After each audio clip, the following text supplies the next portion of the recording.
श्री गणेशाय नमः। ओम श्री सरस्वतीय नमः। ओम श्री गुरुभ्यो नमः। ओम श्री परमात्मने नमः। अथ सप्तमोऽध्यायः। श्रीभगवानुवाच मय्यासक्तमनः पार्थ योगं युञ्जन्मदाश्रयः असंशयं समग्रं यथा ज्ञास्यसि तच्छृणु। ज्ञानं तेहं सविज्ञानम् इदं वक्ष्याम्यशेषतः यज्ज्ञात्वा नेह भूयोऽन्यत् ज्ञातव्यमवशिष्यते।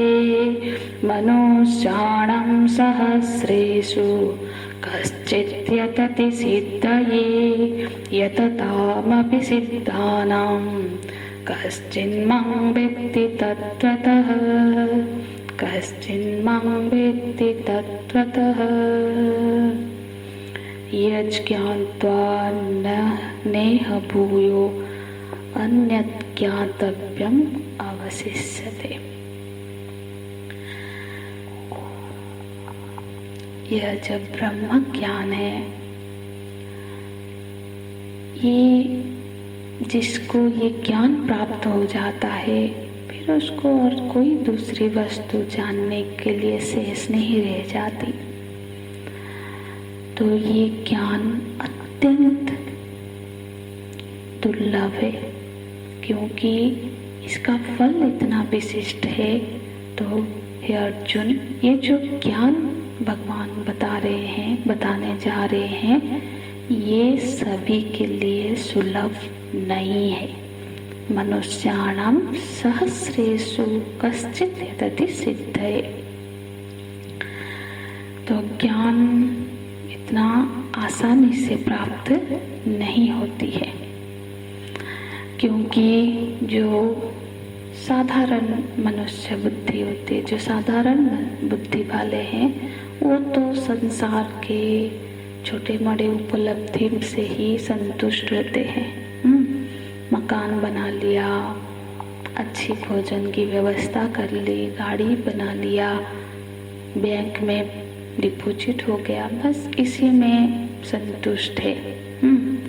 पर ये सब तो हो गया, पर ज्ञान है क्या? ज्ञान कितना है? चैतन्य कितना है? जड़ वस्तु तो बहुत इकट्ठा कर लिया, पर चैतन्य कितना? चेतना कितने पास है? वो भी तो चाहिए ना। तो मनुष्य तो भोग के लिए तो प्रयत्न करता है, और भोग क्या है? भोग रोग का मूल होता है।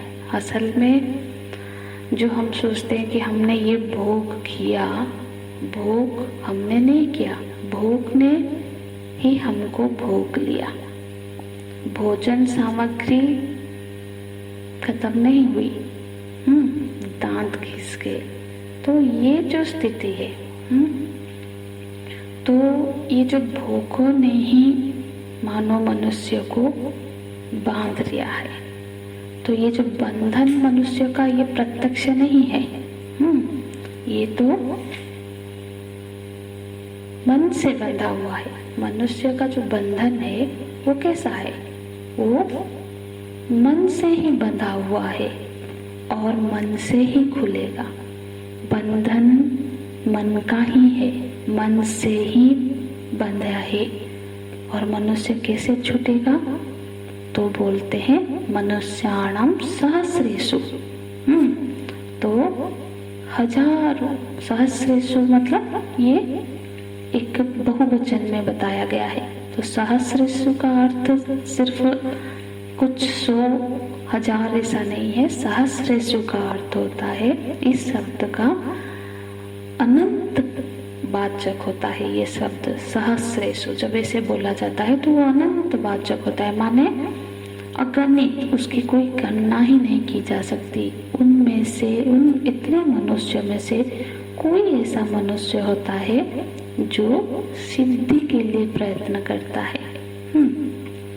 सिद्धि माने अंतःकरण की शुद्धि, मोक्ष की प्राप्ति के मार्ग पर चलना, शुरू होना। तो बोलते हैं कि मनुष्याणाम सहस्रेषु, कोई कोई बिरला मनुष्य हो, मनुष्यों में से कोई कोई। तो मनुष्याणाम, तो और शास्त्रों में बताया गया है कि प्राणिनाम सहस्रेषु कश्चिन मनुष्य भवति, करोड़ों करोड़ों प्राणियों में से कोई कोई मनुष्य होते हैं। ऐसे भी संसार में तो करोड़ों जीव जंतु है, उसमें से मनुष्य कुछ है। क्योंकि अनादिकाल से अब तक जो कर्म के अनुसार ये योनियां प्राप्त होती है। और जब किसी का पाप कर्म किंचित शिथिल होने लगता है और पुण्य कर्म का प्रभाव होने लगता है, तब दोनों के मिश्रण से ये मनुष्य योनि की प्राप्ति होती है। क्योंकि जो देव योनि है वो तो पुण्य के प्रभाव से है, भोग योनि है, पशु पक्षी आदि पापों के प्रभाव से है। तो जब मनुष्य योनि, इससे मनुष्य योनि में विशेषता ये है कि अब मनुष्य जो होता है, क्या होता है, वो पुरुषार्थ के माध्यम से, अपने पुरुषार्थ से जिसकी ओर चाहे वो बढ़ सकता है। धर्म करे तो अनादि काल से जो धर्म का प्रभाव, संस्कार है, वो जागृत होने लगते हैं और फिर वो धर्मात्मा बनने लगता है। और अधर्म कर्म करने लगता है तो अनादि काल से तो अब तक जो अधर्म के संस्कार उसके अंदर है वो जागृत होने लगते हैं। फिर वो अधर्म, नरक की मार्ग की गामी बनता है, अधर्मा बनता है। तो ये मनुष्य होने की विशेषता है, ईश्वर की कृपा है। तो ये चाहे धर्म की ओर चाहे या अधर्म की ओर चाहे ऊपर की तरफ उठे या नीचे की तरफ गिरे, ये स्वाधीनता मनुष्य होने के पास, मनुष्य के पास होती है। तो मानो कि समझो कि अपने सत्कर्म के प्रभाव से हो या फिर भगवत कृपा से, तो ये योनि प्राप्त हुई। तो मनुष्य तो कोई पूछते हैं कि मनुष्य मतलब क्या, फिर ये जो देवताएं होते हैं उनको क्या सिर्फ मनुष्यों को ही मुक्ति का अधिकार है और किसी को नहीं है? तो यहाँ पे बहुत सारे विचार है, जैसे कि श्री वल्लभाचार्य, श्री रामानुजाचार्य जी के मत से वो कहते हैं कि यहाँ मनुष्य पद से मनुष्याणम, इस शब्द का अर्थ मनुष्य योनि नहीं करनी है। यहाँ सच में बोलो तो इस शब्द का अर्थ है मनुष्य माने शास्त्राधिकरण योग्य, जो जिसका माने जो शास्त्र के अधिकारी है। शास्त्र के अधिकारी मतलब प्रतिदिन सुबह उठ के संध्या वंदना करनी है, ईश्वर आराधना करनी है। तो शास्त्र में अत्यंत अनेक विधान है, वो तो किसी पशु पक्षी के लिए नहीं है। तो जिनके लिए ये शास्त्र में विधान है वो मनुष्य है, जो जिनकी शास्त्र का अधिकारी है, तो उनको मनुष्य कहा गया है।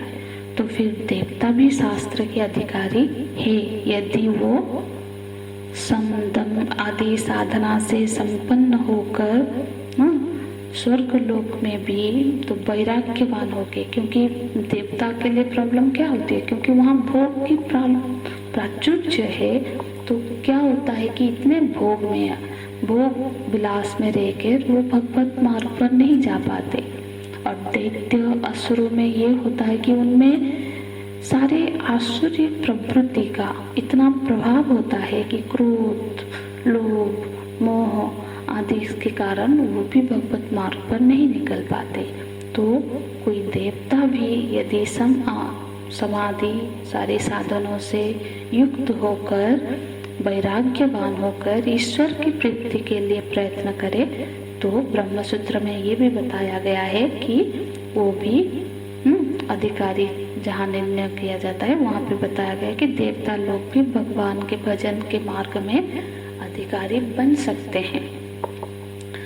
तो यहाँ पे योनि का मतलब देखो, अभी श्री वल्लभाचार्य जी मनुष्याणाम का थोड़ा सा और विपरीत अर्थ भी करते, इसी के साथ ही अर्थ करते हैं कि भगवत सेवो मतलब जो भगवान सेवा के लिए जिसका शरीर हो, माने कि भगवान की सेवा के लिए उपयोगी जिसका शरीर है, जिस शरीर से वो भगवान की सेवा कर सकता है, वो सब मनुष्याणम इस कोटि में आ जाएंगे। क्योंकि जब हम रामायण में भी पाठ करते हैं, जटायु गिद्ध है फिर भी भगवत सेवा करता है, काकभुसुंडी काक है फिर भी भगवान के भक्त है, सुखदेव जी है, तो अनेक दूसरे योनि के भी भक्त पाए जाते हैं। गिरिराज महाराज वो तो पत्थर के हैं, हाँ जड़ है, फिर भी वो भी सेवा में प्रयुक्त होते हैं, भक्त माने जाते हैं। तो फिर यहाँ पे एक शरीर को, एक मनुष्य जो शब्द का अर्थ किया जाता है कि जो संसार में बंधन बना, जो बंधन से छूटकर भगवान के संबंध बनाने लगता है, जो शास्त्र का अधिकारी है, मतलब अधिकारी है माने जो शास्त्र को पालन कर रहा है, जिसके शरीर से भगवान की सेवा के लिए उपयुक्त हो रहा है, वो सब मनुष्याणम इस अर्थ को वहाँ पे घटेगा। तो अब ये जो इससे क्या प्रकट हुई कि ये जो मनुष्याणम माने मनुष्य शरीर नहीं, मनुष्यत्व, जिसमें मनुष्यत्व वो तत्वतः मनुष्य के गुण, तो ये तीन बातें यहाँ पे बताई गई जो दुर्लभ है। संसार में बड़ी ईश्वर की, भगवान की कृपा से ही किसी को मनुष्यत्व, मुमुक्षत्व और महापुरुष के संशय, ये तीनों की प्राप्ति होती है। मनुष्य होना और फिर मनुष्य होकर मोक्ष की इसके अंदर इच्छा का पैदा हो जाना, और तो और सब पुरुषों के पास, महापुरुषों के पास जाकर उनका आश्रय प्राप्त हो जाना, ये अत्यंत दुर्लभ संयोग होता है, और इस संयोग से ही इस ज्ञान की प्राप्ति हो पाती है। इसलिए भगवान कहते हैं कि कश्चित यतति सिद्धये, तो हजार मनुष्यों में से कोई ऐसे बिरला होते हैं जो इस मोक्ष के मार्ग में चलना शुरू करते हैं।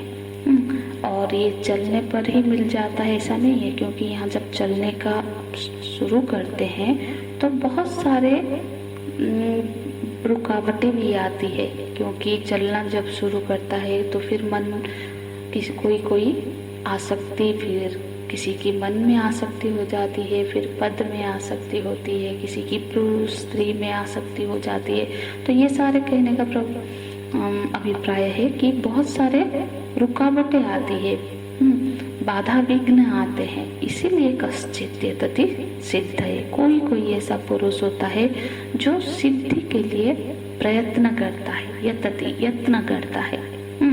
जब सिद्धि के लिए प्रयत्न करता है तो क्या, तो क्यों क्या बताते हैं कि ये जब किसी की सत्कर्म का परिपाक होने लगता है, ईश्वर की कृपा हो गई, तभी जाकर कोई इस मार्ग में प्रयत्नशील होता है। गोस्वामी जी कहते हैं कि आगत एहि सर अति कठिनाई, इस मार्ग में आना तो एक कठिन है, राम कृपा बिनु आए नहीं जाई, भगवान की कृपा बिनु इस मार्ग में आना और फिर इस मार्ग में आगे अग्रसर होना दोनों ही संभव नहीं हो पाता है। तो फिर अब सिद्धये यतति कश्चित्। तो सिद्धि के लिए कोई अभी जो प्रयत्न करते हैं, तो सिद्धि क्या है? तो सिद्धि माने ऐसे तो सिद्धि का अर्थ होता है मतलब आराधना में, साधना। तो भगवान की आराधना में जब हमारा मन लगने लग जाए, ईश्वर प्राप्ति के लिए साधनाएं होने लगे, बिना प्रयत्न के ही मन मतलब भगवान नाम का उच्चारण होने लगे, बिना प्रयत्न के ही भगवान के मार्ग में सत्संग में मन लगने लगे, सत्संग प्राप्त होने लगे, तो फिर समझना चाहिए कि सिद्धि मिल रही है। हाँ, हम इस मार्ग में भगवान के अनुग्रह से हमें सिद्धि की प्राप्ति हो रही है। तो जब ऐसी संयोग जीवन में बनता है, भगवत कृपा और सद्गुरु की कृपा जब प्राप्त होने लगती है, तब जाके कोई बिरला इस मार्ग में अग्रसर होता है। नहीं तो फिर ये संभव नहीं होती है। तो यततमपि कश्चित् सिद्धि भवति। तो सिद्धि की जितने सारे क्या प्रयत्न करते हैं उसमें भी रुकावट आती है, पर कोई सिद्धि की प्राप्ति भी कर लेते हैं। बहुत सारे ऐसे संत अभी भी आप वृंदावन में, मथुरा में, हम जब तीर्थों में जाते हैं, ऐसे शुद्ध चित्त वाले संतों से भी कभी कभी मुलाकात हो जाती है, जिनका अंतःकरण बिल्कुल शुद्ध हो गया है। हर समय उनमें भगवत नाम का ही उनको आश्रय है, हमेशा भगवान का नाम ही लेते रहते हैं। तो ऐसे शुद्ध चित्त वाले तो ये बहुत बिरला है, फिर भी बहुत सारे हैं जो कि विरक्त है, हाँ, जिनका अंतःकरण शुद्ध हो गया है, पर उसके बावजूद भी हम ये नहीं बोल सकते कि ये ब्रह्मविद है। देखो, अंतःकरण शुद्ध होना दूसरी बात है और ब्रह्मविद होना वो दूसरी बात है। जैसे कि अब हमने कोई पात्र है जिसको मांज लिया, साफ कर लिया, बिल्कुल साफ हो गया, पवित्र हो गया, वो एक बात है, और उसमें बहुत सुंदर खीर, पूरी आदि पकवान मिल जाए, उसमें परोसा जाए, वो अलग बात है। दोनों एक बात तो है नहीं। हालांकि ये एक प्रक्रिया है, जब साफ थाली हो गई फिर उसमें भोजन डाला जाता है, पर साफ हो गई है, पर अब उसमें क्या वो अमृतमय भोजन भी परोसा गया है या नहीं। तो शंकराचार्य भगवान कहते हैं कि अंतःकरण जब शुद्ध हो जाता है, उसके बाद ब्रह्मवेत्ता गुरु भी मिलना अत्यंत जरूरी है। तो ज्ञान तो तभी होगा ना जब किसी सद्गुरु की प्राप्ति होगी, किसी सद्गुरु की जब शरण में जाएंगे तभी जाकर ज्ञान की प्राप्ति हो सकती है। इसीलिए तो कहते हैं कि जब सिद्धि हो गई, माने सिद्धि हो जाने पर भी परमात्मा की को जान लेना, ये घटना नहीं घटी है। क्योंकि जब मुक्ति की आती है तो मुक्ति में कैसा होता है, क्रम मुक्ति, फिर कैवल्य मुक्ति होता है। क्रम मुक्ति में भी है सालोक्य, सारूप्य, सामीप्य, सायुज्य आदि अनेक तरह की मुक्तियां का वर्णन हमने सुना है। सालोक्य की प्राप्ति हुई माने क्या हुआ, सालोक्य की प्राप्ति हुई माने अब भगवत धाम में रहने का, भगवत धाम प्राप्त हुआ। माने एक गांव में जहाँ भगवान रहते हैं वहाँ भी हम उनकी प्रजा की तरह हमें रहने का अवसर प्राप्त हो गया। ये तो सालोक्य मुक्ति हो गई, पर सालोक्य मुक्ति में भी तो फिर दूरी तो है ही, है ना। तो क्योंकि भक्त तो बने हैं, हर रोज भी दर्शन नहीं हो पाएगा। प्रजा है, हम एक नगर में प्रजा बन गए, वो भी एक बहुत उच्च कोटि की उपलब्धि जरूर है, पर दूरी तो अभी भी है। उससे ऊपर की होती है सारूप्य। सारूप्य माने उनके सेवा में, मतलब ऐसे ही उनके जैसे चतुर्भुज रूप का प्राप्त होना, और उनके प्रसाद की प्राप्ति होना, वेशभूषा आदि की प्राप्ति होना, ये सारूप्य मुक्ति है। पर सारूप्य मुक्ति से भी कभी कभी भगवान के किसी कार्य को करने के लिए फिर से मर्त्य लोक या दूसरे लोक में जन्म लेना पड़ सकता है, क्योंकि जय विजय को भी तो वापस आना पड़ा था।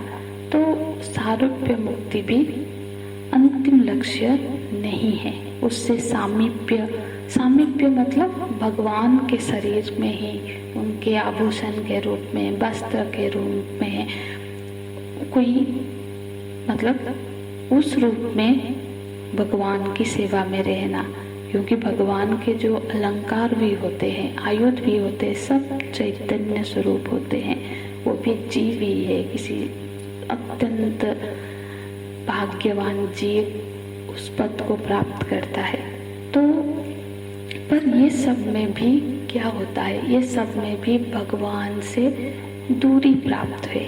पर जो कैवल्य मोक्ष है, वेदांत में जो बताया गया कैवल्य मोक्ष है, वो कैसा है, उसमें और वो भगवान के स्वरूप ही हो गया।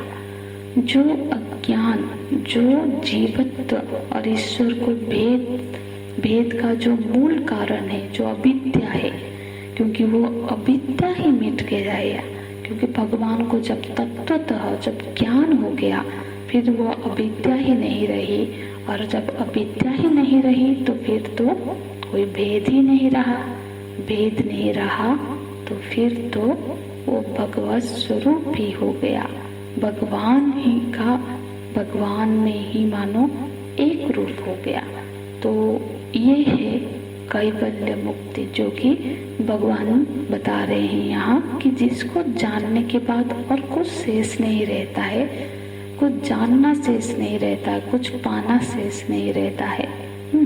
तो यह जब दूसरे मुक्ति में या भक्ति मार्ग में क्या होता है कि हमने भगवान को जाना, मतलब कैसे जानते हैं, भगवान के स्वभाव को, उनके प्रभाव को, उनके गुणों को, उनके रूप को ऐसे जानते हैं।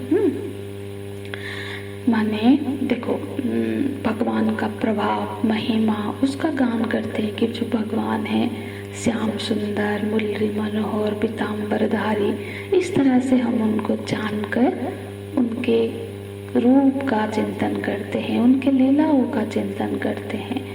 पर क्या ये तत्व तो हमने भगवान को जाना है? क्या ये तत्व है? देखो, जैसे कि कोई फल है, कोई भी फल है, सेब है, जैसे फल है, मार्केट में है, तो हम उसका वजन पता कर लिया। तो कुछ लोग तो देखते ही, मतलब इतने एक्सपर्ट होते हैं, दुकानदार के हाथ में उठाकर भी बता सकते हैं कि ये 3 1 किलो में आएगा, ये 2 1 किलो में आएगा। तो हमने उसका वजन जान लिया, उसका रूप रंग देख लिया, लाल है, अच्छा पका है, नहीं पका है, तो उससे अंदाज़ा भी लगा लिया कि खट्टा होगा, मीठा होगा। सुगंध भी सूंघ के जान लिया कि ये मीठा है या नहीं। तो ये सब जब जान लिया, क्या तत्वतः सेब क्या है? क्योंकि जब हमने उसको चखा, स्वाद लिया, खट्टा है, मीठा है, तो ये तो उसका तत्व नहीं हुआ। इसमें ये तो उसका गुण हुआ, मीठा है। या फिर हमने हमारे शरीर पर उसका क्या प्रभाव पड़ा, या फिर 2-4 दिन के बाद वो खराब हो गया, खराब हो जाएगा। ये उसका तत्व नहीं है, ये तो उसका स्वभाव है कि वो इतने दिन के बाद खराब हो जाएगा। हाँ, फिर खाने के बाद शरीर में विटामिन की मात्रा बढ़ी, वो ये उसका गुण है, लाल है, पीला है, ये उसका रूप है, गंध है, सुगंधित है, गंध है। तो ये तो कोई तत्व नहीं है। तो फिर सेब क्या है? तत्वतः सेब क्या है? तो कोई बोले कि तत्वतः यदि देखे तो सेब में कुछ नहीं है, मिट्टी है, थोड़ा कुछ मिट्टी है, कुछ पानी है, कुछ गर्मी है, कुछ हवा है, कुछ आसमान, मतलब कुछ जगह ले रहा है, स्पेस है। तो ये सब तो सही है, सेब में ये सब है, पर ये तो सिर्फ सेब में ही नहीं है। अब केला भी लेंगे तो केला में भी वही है, फूल लेंगे तो फूल में भी वही है, उसमें भी ये सारी चीजें हैं, सब में ये सारी चीजें हैं। तो फिर तत्वतः वो क्या भिन्न है जो कि ये सबको भिन्न बना रहा है? तो कोई बोल सकता है कि बीज, क्योंकि जो जिस तरह का बीज होगा उस तरह का फल होता है। पर क्या बीज तत्व है? क्योंकि पंच महाभूत, बीज भी तत्व नहीं है, पंच महाभूत भी तत्व नहीं है, तो उसमें सेब और केले का भेद नहीं है। तो असल में क्या है? तो एक जड़ तत्व होता है, एक चेतन तत्व होता है, एक सर्वव्यापक तत्व होता है। तो यह जड़ वर्ग का, ये चेतन जीव वर्ग, ईश्वर, ये सब सत्य है। और इन सब में जो भावात्मक जो सत्ता है, वो जो सच्चिदानंद घन स्वरूप है, उसी को बोलते हैं तत्व। तो ये राम जी का, ये कृष्ण जी का ऐसा रूप है, वो सांवले सलोने हैं, इतना जो बामन जी है उनका कद छोटा है, ये सब सारे अलग अलग है। तो अलग अलग सकल सूरत हो, अलग अलग जाति है, क्योंकि मच्छा बता रहे, कुरमा बता रहे, तो सब अलग जाति के हैं, अलग ब्राह्मण है, क्षत्रिय है, अलग वर्ण के है, पर जो तत्व है वो क्या है?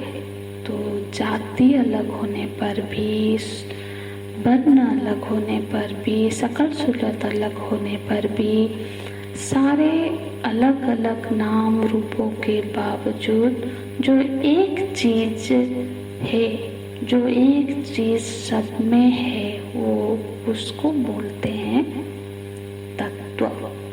तो भगवान को जब तत्वतः जान लेंगे, तो इस अध्याय में भगवान अपने स्वरूप का वर्णन करने जा रहे हैं कि तत्वतः वो कैसे हैं।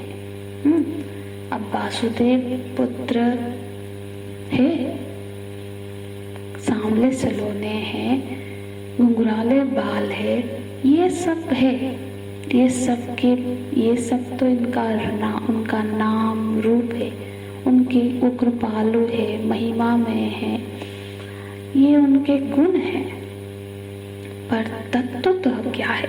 इस तीसरे श्लोक में भगवान उस ज्ञान का, जिसके बारे में वो अभी बताने जा रहे हैं, उस ज्ञान की महिमा का वर्णन कर रहे हैं कि ये ज्ञान कितना दुर्लभ है, और कोई बिरला ही है जो इसको तत्वतः जान पाता है, प्राप्त कर पाता है। तो तीसरे श्लोक में ये बताए कि ये ज्ञान कितना दुर्लभ है, और कि कौन कौन इसको प्राप्त होते हैं। और अब आगे के श्लोकों में तो भगवान जो कि प्रतिज्ञा किए हैं कि विज्ञान सहित ज्ञान क्या है, इसका निरूपण करेंगे। तो आगे के श्लोक में अपरा प्रकृति, परा प्रकृति का वर्णन है, फिर ज्ञान का निरूपण है, जो हम कल के कक्षा में श्रवण करेंगे। हरि ओम तत्सत्। ओम पूर्णमदः पूर्णमिदं पूर्णात् पूर्णमुदच्यते पूर्णस्य पूर्णमादाय पूर्णमेवावशिष्यते। ओम शांति शांति शांति। हरि ओम। श्री गुरुभ्यो नमः। हरि ओम।